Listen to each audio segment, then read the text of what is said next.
Welcome to উদ্বোধন।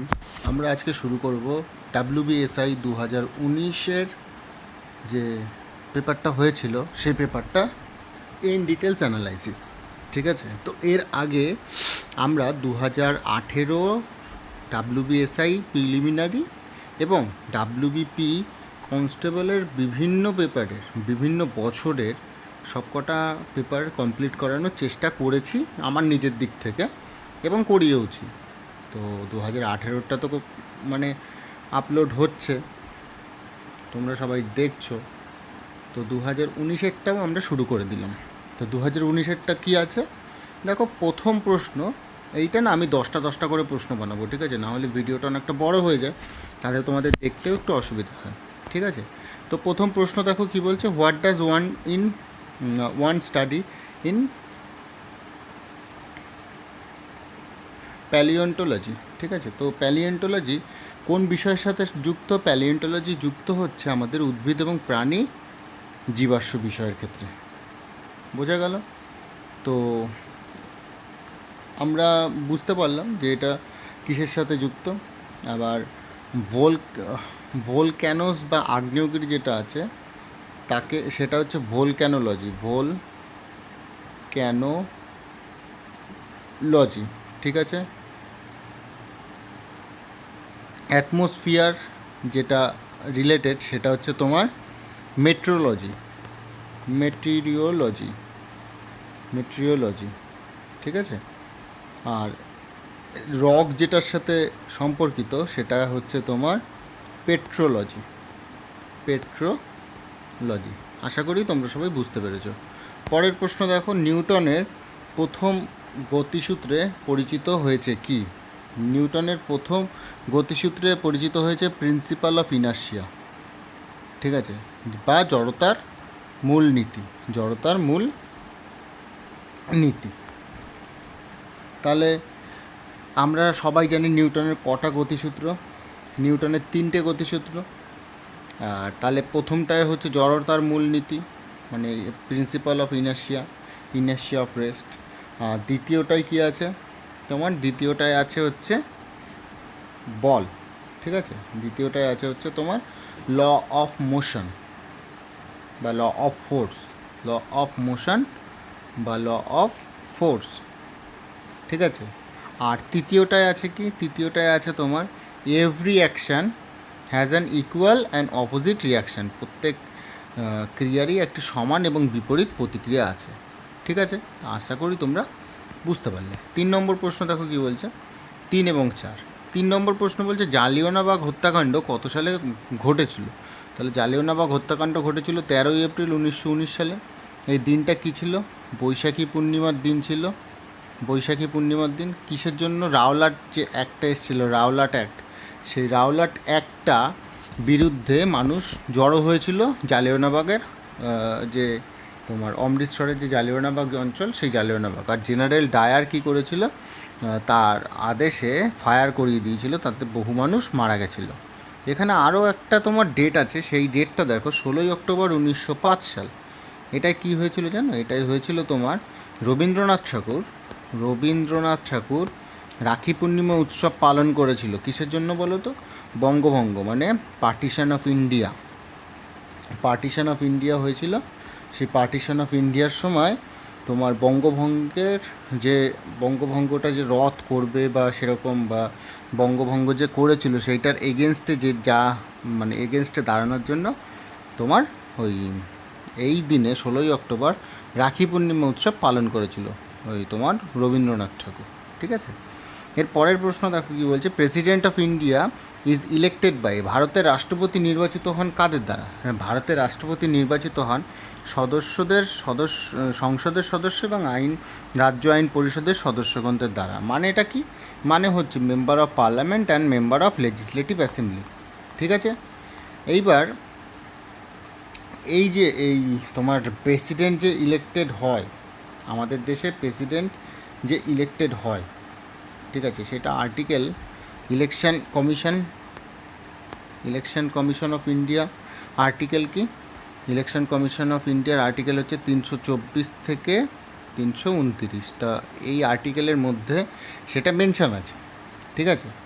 এবার এই প্রেসিডেন্ট যে ইলেক্টেড হবে তাতে দুটো লেজিসলেটিভ অ্যাসেম্বলি, মানে তোমার লেজিসলেটিভ অ্যাসেম্বলি তো থাকবেই, সাথে ইউনিয়ন টেরিটরি যারা আছে, ইউনিয়ন টেরিটরির মধ্যে যেই দুটো আমাদের দিল্লি আর পন্ডিচেরি, যে দুটো স্টেটের মতো তোমার ট্রিট হয়, সেই দুটো থেকেও মানে তারাও তোমার হচ্ছে গিয়ে এতে পার্টিসিপেট করতে পারবে। ঠিক আছে। আর এটা কিসে বলা রয়েছে? এটা বলা রয়েছে তোমার 70th অ্যামেন্ডমেন্ট 1992। এবার 70th অ্যামেন্ডমেন্ট 1992 যখন বলছি, তাহলে 1992-তে না আরও দুটো অ্যামেন্ডমেন্ট হয়েছিল। সেটা হচ্ছে 73rd অ্যামেন্ডমেন্ট আর 74th অ্যামেন্ডমেন্ট। ঠিক আছে। এটা হচ্ছে পঞ্চায়েতের জন্য আর এটা হচ্ছে পৌরসভার জন্য, মিউনিসিপ্যালিটি। পঞ্চায়েতের তোমার হচ্ছে লিস্ট হচ্ছে তোমার 29টা লিস্ট আছে, আর মিউনিসিপ্যালিটিতে আছে 18টা লিস্ট। পঞ্চায়েত প্রথম তোমার হয়েছিল, পঞ্চায়েত প্রথম লাগু হয়েছিল তোমার রাজস্থানে। ঠিক আছে, রাজস্থানে পঞ্চায়েতের কয়েকটা কমিটি হচ্ছে তোমার বলবন্ত রায় মেহতা কমিটি, তোমার বলবন্ত রায় মেহতা কমিটি, তারপরে তোমার LM Singhvi committee. LM Singhvi কমিটিতে তো তোমার পঞ্চায়েতকে তোমার যে LM সিংভি কমিটির পরেই পঞ্চায়েতকে তোমার কনস্টিটিউশনাল যে মানে প্রাধান্য সেটা দেওয়া হয়েছিল। তারপর তোমার অশোক মেহতা কমিটি। ঠিক আছে। তো এই কমিটিগুলো হয়েছিল। বোঝা গেল? আশা করছি তোমরা বুঝতে পেরেছো। এবার এই যে তোমার ভারতের রাষ্ট্রপতির কেসটা হচ্ছে, ভারতের রাষ্ট্রপতি তুমি 35 বছর না হলে হতে পারবে না। ঠিক আছে। ভারতের রাষ্ট্রপতি তুমি 35 বছর না হলে হতে পারবে না। 35 বছর হলো, 35 বছর। আর ইনি হচ্ছেন তোমার আর্মড ফোর্সের তোমার কমান্ডার অফ চিফ বা কমান্ডার ইন চিফ। ঠিক আছে। আর ইনি কী করবে, আর যদি ধরো এই যে প্রেসিডেন্টের ইলেকশনের সময় কোনো গণ্ডগোল হয়, তাহলে সেটা কোথায় গিয়ে সমাধান হবে? সেটা হচ্ছে সুপ্রিম কোর্টে সমাধান হবে। ঠিক আছে। তো আশা করছি তোমরা বুঝতে পারলে। তো এরপরে 5 নম্বর প্রশ্ন বলছে বীরবলের আসল নাম কি? বীরবলের আসল নাম হচ্ছে মহেশ দাস। এবার বীরবল কিসের জন্য বিখ্যাত? বীরবল হচ্ছে তোমার মুঘল সম্রাট আকবরের সভা ছিলে নবরত্ন হিসেবে। ঠিক আছে। ইনি হচ্ছে একটা নবরত্ন। তা সেই বাদবাকি নবরত্নগুলো কারা কারা আকবরের? একজনের নাম হচ্ছে তোমার আবুল ফজল, আব্দুল রহিম খানান, বীরবল, মুল্লাদ পিয়াজা, ফৈজি। ঠিক আছে। তারপর রাজা মান সিং, রাজা টোডরমল, আর হচ্ছে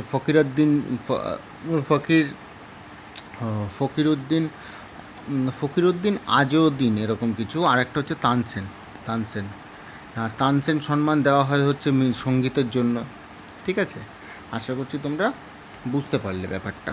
এরপরের প্রশ্ন বলছে হীরা শক্ত হওয়ার কারণ কি? হীরা শক্ত হওয়ার কারণ হচ্ছে এর সমস্ত 4টি ভ্যালেন্স ইলেকট্রন কোভ্যালেন্ট বন্ড দ্বারা প্রতিটি কার্বন পরমাণুর সাথে আবদ্ধ। এটাই হবে এটা সঠিক উত্তর। ঠিক আছে। এইটাই হচ্ছে এটা সঠিক উত্তর, মানে all the 4 valence electron are bonded to each carbon atom by covalent bond. ঠিক আছে। তো এই হচ্ছে হীরা। আর হীরা হচ্ছে তোমার সব থেকে কঠিন বস্তু। যদি কাঁচ কখনো কাটা দেখো, তো কাঁচ কাটতে কিন্তু হীরাই লাগে। ঠিক আছে। এরপরের প্রশ্ন বলছে তোমার the maximum duration of 0 hour in the Lok Sabha is. Maximum হচ্ছে তোমার 30 মিনিট।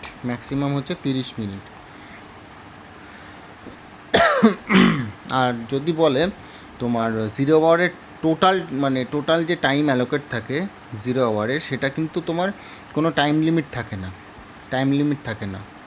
ঠিক আছে। আর তোমার হচ্ছে গিয়ে এই 0 আওয়ার হয় হচ্ছে তোমার 12:30 থেকে 1টা পর্যন্ত, তারপরে হয় লাঞ্চ। ঠিক আছে। তো এর পরের প্রশ্ন দেখো কি বলছে। 7, এরপরে হচ্ছে 8। সবকটাই তো জিকে ছিল, ভালোই হলো। এরপর হচ্ছে 8 তো ইন্ডিয়া ভারতে নিম্নলিখিত বিভাগের কোনটি থেকে ভারত তার জিডিপির সর্বাধিক অংশ লাভ করে? সেবা ক্ষেত্র থেকে বা সার্ভিস সেক্টর থেকে। আগে করতো কৃষিক্ষেত্র থেকে, মানে স্বাধীনতার পরে সব থেকে করতো কৃষিক্ষেত্র থেকে, তারপরে উৎপাদন ক্ষেত্র থেকে, এবার বর্তমানে সার্ভিস সেক্টর থেকে সব থেকে বেশি জিডিপি সে মানে নেয় আর কি। জিডিপির সব থেকে বেশি, ইন্ডিয়ার জিডিপিতে সব থেকে বেশি কন্ট্রিবিউট করে হচ্ছে সার্ভিস সেক্টর, ঠিক আছে। তো সার্ভিস সেক্টর থেকে মোটামুটি তোমার ওই 53% কাছাকাছি, আর তোমার শিল্পক্ষেত্র থেকে 31% কাছাকাছি, আর এই এগ্রিকালচারাল সেক্টর থেকে তোমার এই 40% কাছাকাছি। সরি, এগ্রিকালচারাল থেকে তোমার 40% হবে না, এগ্রিকালচার থেকে তোমার, তাহলে এটা হচ্ছে 53, এটা হচ্ছে 31, তো তাহলে তোমার হয়ে গেল কত, তোমার 84, তো এটা 16% মতো তোমার হয়, ঠিক আছে, 16% মতো হয়ে যায়।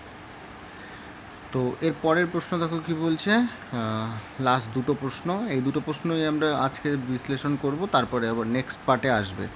তো ভিডিওটা অলরেডি 11 মিনিট হয়ে গেছে। তো প্রাকৃতিক নির্বাচনের আইন যার সাথে সম্পর্কিত, প্রাকৃতিক নির্বাচনের আইন বা ন্যাচারাল সিলেকশন, এটা হচ্ছে ডারউইনের সাথে যুক্ত। ডারউইনের না, এই সম্পর্কিত একটা বই আছে, অন দ্য অরিজিন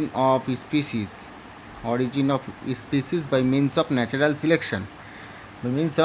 সিলেকশন, এটা 1859 তিনি লিখেছিলেন, ঠিক আছে, ডারউইন। আর ম্যান্ডেল কিসের জন্য বিখ্যাত?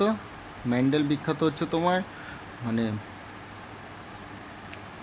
ম্যান্ডেল হচ্ছে তোমার ওই কী বলে, বংশগতির জন্য বিখ্যাত। আর ডাল্টন হচ্ছে তোমার রসায়নের জন্য বিখ্যাত, রসায়নের পরমাণুবাদ। আর হ্যালডেন হচ্ছে তোমার ওই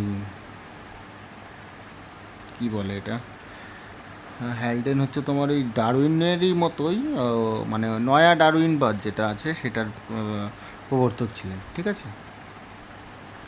আর লাস্ট প্রশ্ন, নিম্নলিখিত কোনটি ডায়াবেটিসে আক্রান্ত ব্যক্তির প্রয়োজন ইনসুলিন? যাদের ডায়াবেটিস থাকে তাদের কী নিতে হয়? ইনসুলিন নিতে হয়, ঠিক আছে। সবসময় জানবে যে যাদের খুব ডায়াবেটিস থাকে তারা ইনসুলিন নেয়। আর পেনিসিলিন যেটা আছে, সেটা আলেকজান্ডার ফ্লেমিং তোমার পেনিসিলিন আবিষ্কার করে। আলেকজান্ডার ফ্লেমিং কত সালে? 1928 সালে। এটা কিন্তু জানার উচিত তোমাদের। 1928 সালে আরও একটা জিনিস হয়েছিল, সাইমন কমিশন ভারতে এসেছিল।